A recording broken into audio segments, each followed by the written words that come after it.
Beau championnat. Conditions dans une ville merveilleuse Ah que oui. Séville.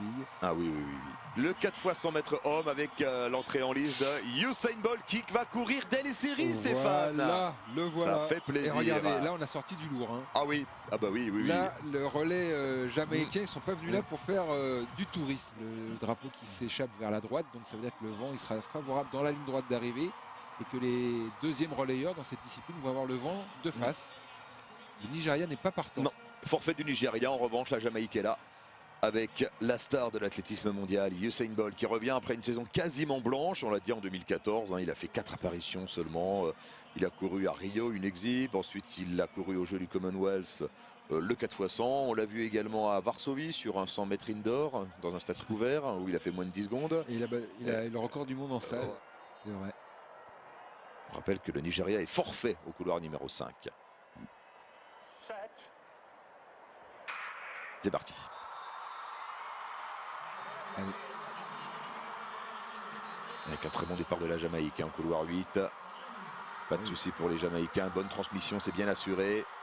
Obikwelu pour le Portugal est en piste également.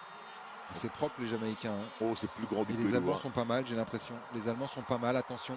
Oui, l'Allemagne est bien également au couloir numéro 7, au couloir numéro 6, pardon.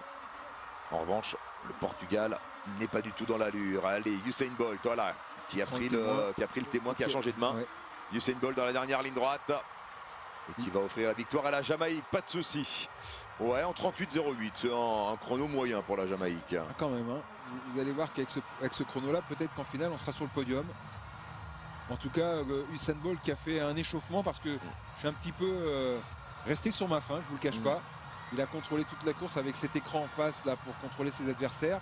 En tout cas, sur les images, on voit que les Allemands sont pas très loin de lui au moment de la prise du témoin. Puis à l'arrivée, il y a quand même une grande distance, donc ça file très très vite quand même.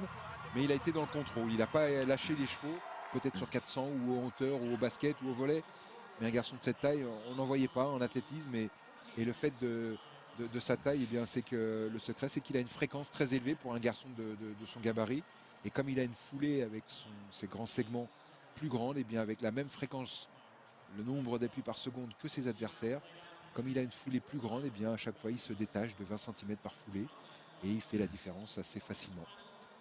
Voilà en gros un résumé de la formule de la vitesse. La vitesse, c'est l'amplitude, la longueur de la foulée par la fréquence, le nombre d'appuis par seconde. Et bien cet homme qui prend, regardez le témoin avec un petit peu d'hésitation sur la main de son adversaire, ça c'est de la sécurité. On vient après arracher le témoin quand on l'a bien serré dans la main.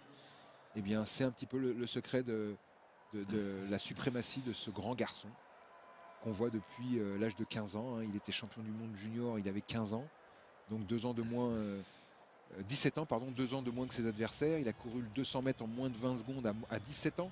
Parce que tous les autres adversaires ne font pas avant 21-22 ans pour les meilleurs, les tout meilleurs.